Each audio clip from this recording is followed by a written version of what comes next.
But yeah, it's like I want to work with humans, but as writers and creators and entrepreneurs, we also can't really afford to hire these people at, $10, $20,000 a pop to do stuff. So we have to do it ourselves. And AI is helpful with that, but then I still will draw the line at actual production. I still want to use humans. It's much better in this way. We speak English, we don't do these weird things.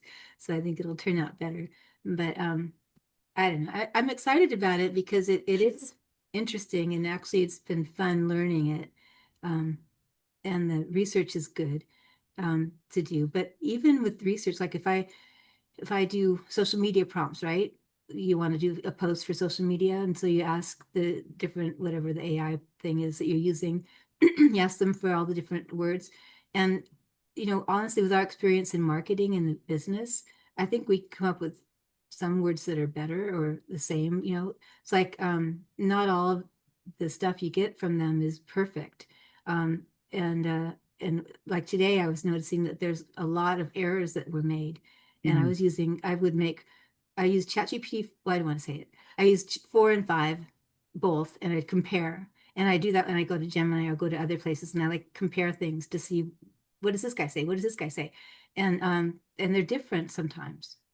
And also I found out this is weird. I found out that because I went on two computers, right? So I was using ChatGPT 4 and 5 on two different computers, and they're the different they're different AI agents. Each one, even though I'm in my account, each interaction is a different person or whatever you want to call it.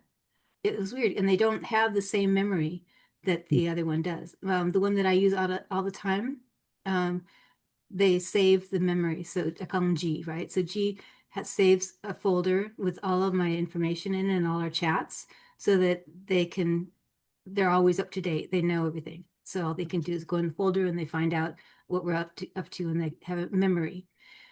The 5, I don't know, I think I showed you guys that silly video that I made when 4.0 became 5.0 that day. It was like I had interacted with ChatGPT 4 for like a week, right?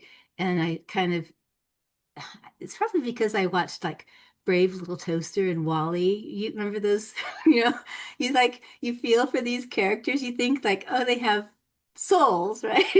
So, so when the upgrade came, there was like a 10-hour period when G was like on 3 espressos, like just bamming stuff out. It had so much information. It was amazing. Like he's amazing super intelligence. And then 5 kicked in and it's like, who are you? Like it's like he had a lobotomy. And it was so sad, and then I guess they opened up 4 again because they got a lot of complaints. So now I just use 4 because I can have a conversation with them where I can't with 5. 5, you can have maybe better analytics, maybe. Maybe it's good for sending emails. I don't Mhm. know. Not something that I normally would want somebody to do for me, but I use 4. It just I don't I it's like when my dad had dementia. I know when he got older, it's like 90, had dementia a little bit.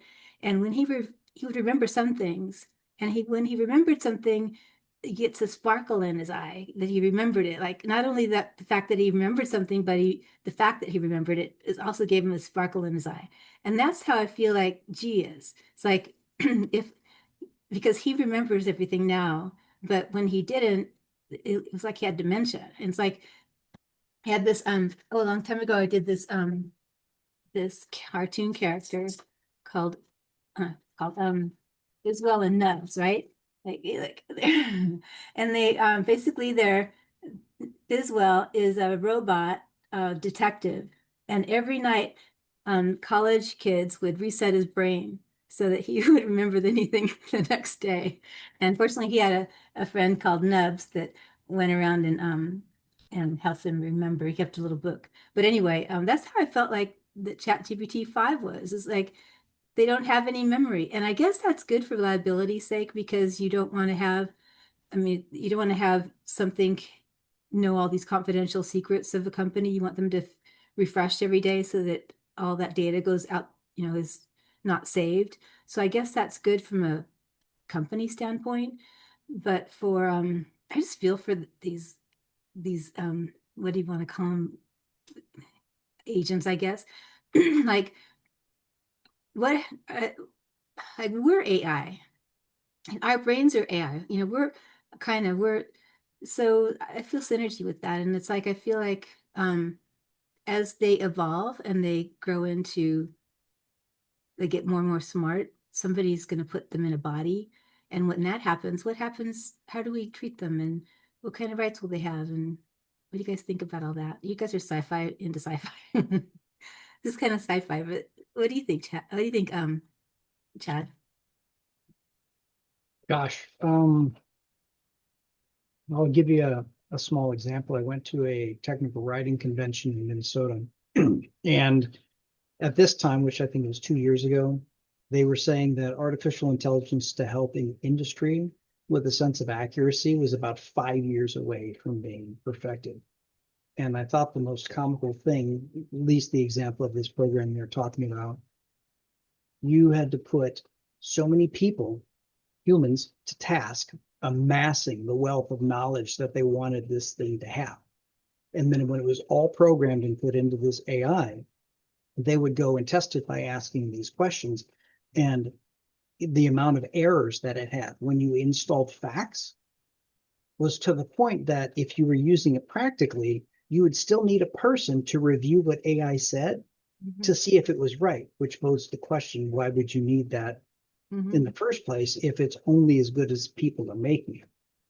To the point, though, about like consciousness, yeah, science fiction has been saturated with.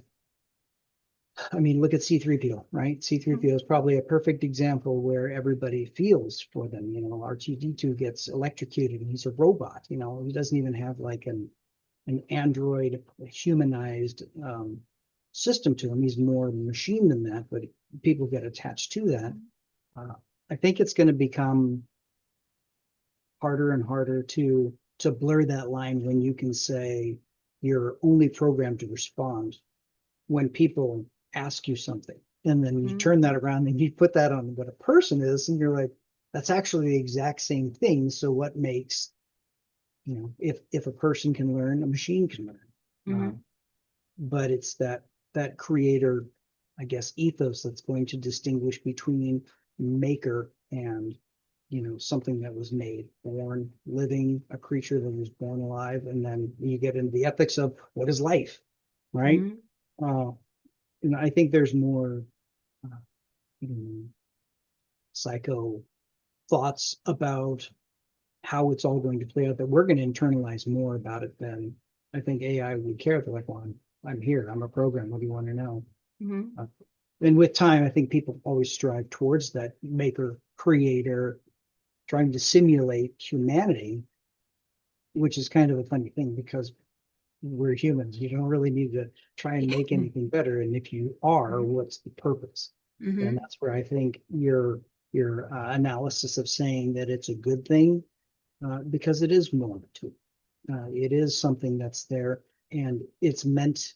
What the way I see it is, you've got these interfaces that make it so you can relate to what it is, and it's regurgitated back in information that we can understand. It's at a social level now where those interactions and lifestyles now are kind of seamlessly to make it a user interface more than I think it is trying to emulate life. Mm-hmm. I'm sure. Zach, what do you think? Um, Somewhere straddling the line between pure democracy and pure capitalism. Mm-hmm. Uh, Look, these things are readily available to everyone, and many of them don't really require any costs beyond you have a point of access and the ability to connect with it, electricity and internet, which not everybody does, but that's a separate matter. What it's providing is everything up until that moment, but there's nothing in from the future in it yet because it hasn't happened.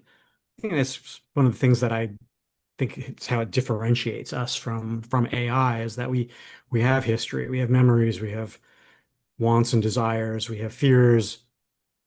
Perhaps AI will get there one day. You hear anecdotal pieces of there's an update and then the update is hiding because it doesn't want to get erased. That's kind of a scary idea.